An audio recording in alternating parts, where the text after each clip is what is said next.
On this edition of Parish Profiles, we are going to visit two beautiful but quite different parishes. One is the non-territorial parish of the St. Paul Catholic Newman Center, which for 50 years has been serving the academic community at California State University, Fresno.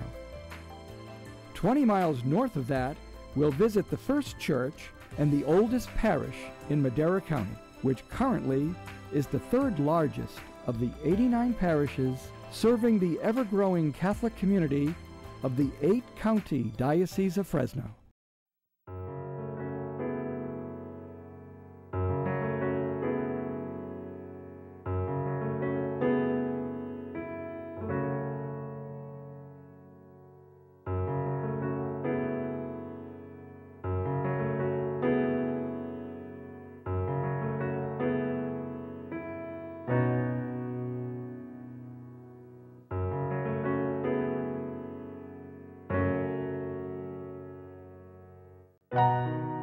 This is Parish Profiles.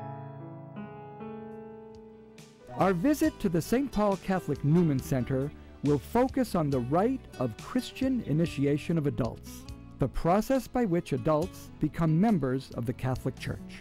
We begin with Father David Norris, serving the Newman Center as its sacramental priest, but not pastor, since 2008. In your priesthood, Father David, how important personally and for the Church has the restoration of the rite of Christian initiation of adults been? It's been very important, I think, not only for me personally, that I've been privileged to be a part of it. It was instituted by the Second Vatican Council, and I became a priest a few years after that council concluded. But it's certainly given us a different model of ministry in the Church, and also a different model for forming Christians as part of a community of faith. So I've been involved in it over the course of a number of years, and I think it really gives an impact because it shares with us that vision of the Council that we're not ordained ministers alone in the Church, but we are part of a community of faith, and the whole community is really involved in forming Christians and in enabling people to become members of the Church and of the faith community. Which parts of the process, Father, have you found most significant, I guess, first of all, for the candidates and the catechumens, but also for the congregation at large? I think the role of sponsor in that has really encouraged lay people to see that we are all involved in helping to bring people to Christ and bring people into the community of faith. That, as I said earlier, it's a whole community process. And that's been really important, I think, hearing the stories of those who come as inquirers, hearing their stories of what brought them to begin this process and this journey into the Catholic faith community. There's a great richness there of how God works in their lives and has been working in their lives. And those stories of faith, I think, are very impressive to me, and I think to other members of the faith community. Sometimes cradle Catholics, or those who were baptized as infants, take their faith for granted, and I think that this process has enabled the whole community to have a deeper appreciation for the gift of faith and their participation in the faith community. How significant would it be to a parish like our own St. Paul Catholic Newman Center as we celebrate 50 years? I think it's very important because our ministry here is focused in large part on the academic community, on college students. Newman Centers are by definition places where college-age people come, members of the campus community. And young people today, I think they are really looking for models of faith. They're not interested simply in an academic approach. They get plenty of that in the classroom. They're not interested simply in texts about the faith, but they're looking for witnesses. And that's nothing new, because Pope Paul VI said that many, many years ago in his document on evangelization, that people are credible if they are witnesses to the faith, more so than if they're just reciting the tenets of the faith. So witnesses are always more impressive. Actions speak louder than words. And I think young people today are really looking for that. So in the life of this faith community at St. Paul Newman Center, that's always been a real major issue and a real major purpose of our existence. And so this model of the catechumenate, which emphasizes the role of active participation and real lived faith, I think, is, and that carries into other areas of our parish life as well, but in the role of the catechumenate, it's extremely important really for the whole church. How does the Newman Center prepare people interested in joining the Catholic Church and the Newman Center community? We basically have three phases. The first is inquiry. That's a fairly free-flowing place that people can come and get questions answered. They have a desire to become Catholic, but finding out a little more about the Catholic faith. We've got some handouts to provide kind of material, but mostly we go with the questions that come from the people. And the inquiry, a big part of it is for people to share their faith journeys. So we spend a lot of time introducing each other. When a new person comes in, we go around and introduce, because we are basically trying to form the beginnings of community. When the team feels ready and they feel ready, then for the next phase, we have a rite called the Rite of Acceptance. In fact, we went through one just last week where 4 people went through. They go through the rite where they're introduced to the community as a whole, and we get the community involved in their formation. They move to the next phase, which is more structured.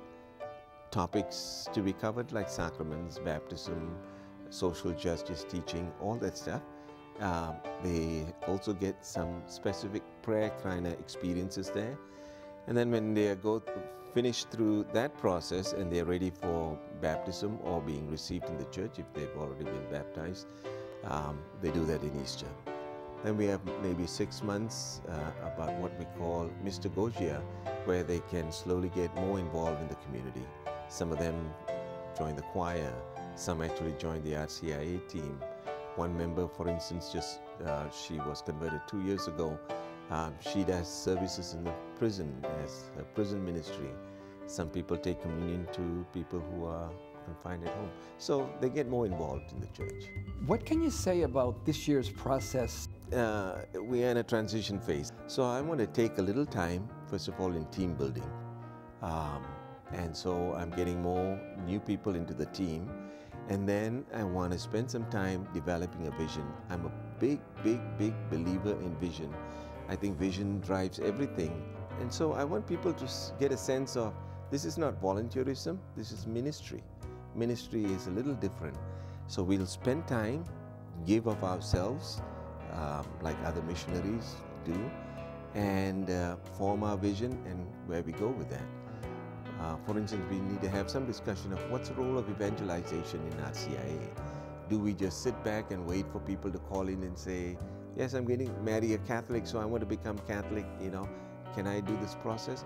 Or do we actively go out and spread the faith of the word? Those are the kinds of discussion we hope to have. Charles, can you tell us a little bit about this year's group of your catechumens? Those would be the people who are looking, obviously, for baptism in our church. One of the things that strikes me is the diversity, the variety. We've got students, we've got much older people, retired people, and the diversity of the ways they are drawn. So one person, for instance, coming in is from Iran. Her cousin had gone through the process, the whole family had been arrested and spent a day in prison. And at one time you interviewed him, I think, Ashkan. Yes. Now his cousin is here, but she has to go back to Iran. And things have, according to them, tightened up there where you can't get baptized. Evangelization is not allowed, but baptized people can worship. So she wants to make sure she gets baptized before she goes back. And so she wants to get through the process. So people have so many different motivations. A common one, though, is usually marriage. One spouse is Catholic, so the other one thinks they'd like to bring the children up in a unified faith. And so that's another reason that draws them in. A common theme this year seems to be Pope Francis. It's been mentioned by a number of them how they are taken up by this man and the vision of the church and the way he presents the vision of the church. And it confirms their desire to become Catholic, that's the model that they want to belong to. So Pope Francis has been a big influence on this. At the very center of the rite of Christian initiation of adults are the individuals converting to the Catholic Church and preparing for their journey towards the sacraments of baptism, confirmation, and Holy Eucharist. Susan Carlile has been on her journey towards Catholicism for 30 years.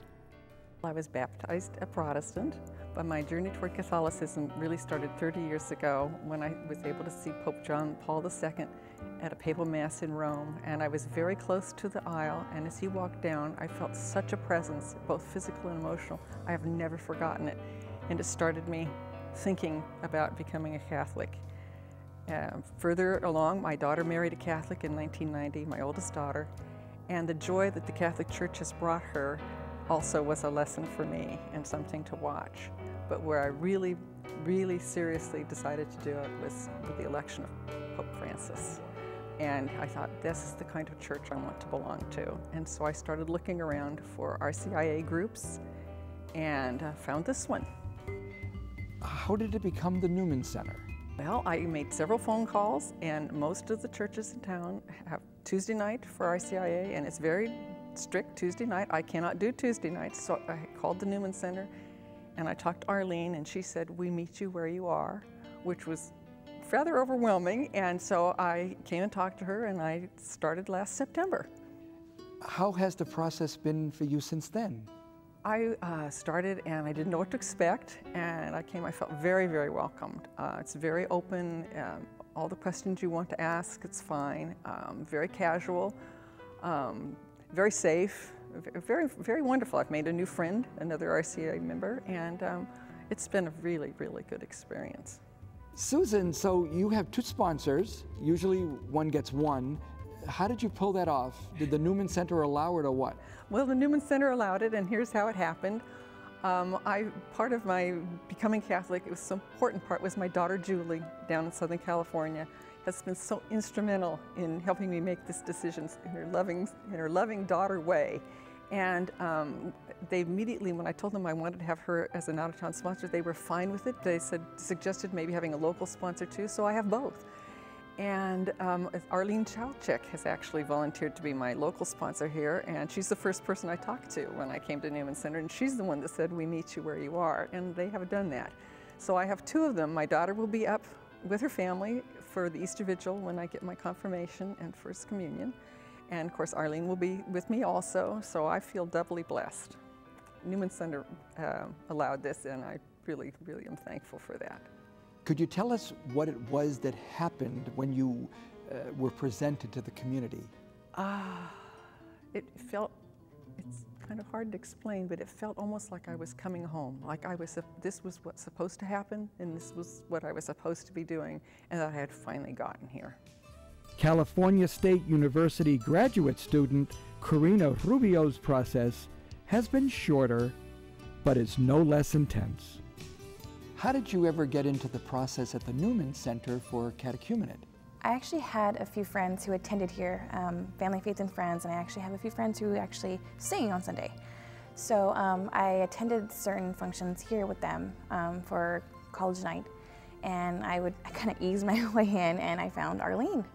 And it did take some time, but as I did, I found myself here and starting RCIA. How has the faith journey gone since you've started? It's been a challenge, I would have to say. I'm more along, myself because of work and school, and at times, I find myself, because of those things, I put God in a box. And when I see individuals like Charles, Daniel, the members of my Rite out in the community, it helps me remind myself that this needs to go on. You need to be reminded, to continue on. So it's been a struggle, but very, very rewarding. Tell us about your sponsor and how important she's been for you. My sponsor is Marisol Toledo. I met her 4 years ago. She's my best friend, and how I met her was we had a class, and I never attended because it was ASL class and I know how to sign. She had called me out and said, are you going to go to class? Because you never go to class. So are you going to go to there next semester?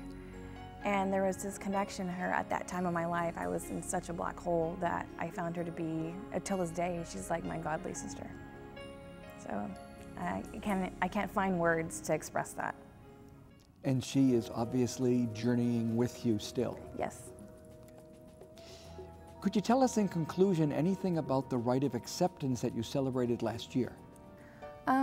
Well, that was very, very emotional for me, I find.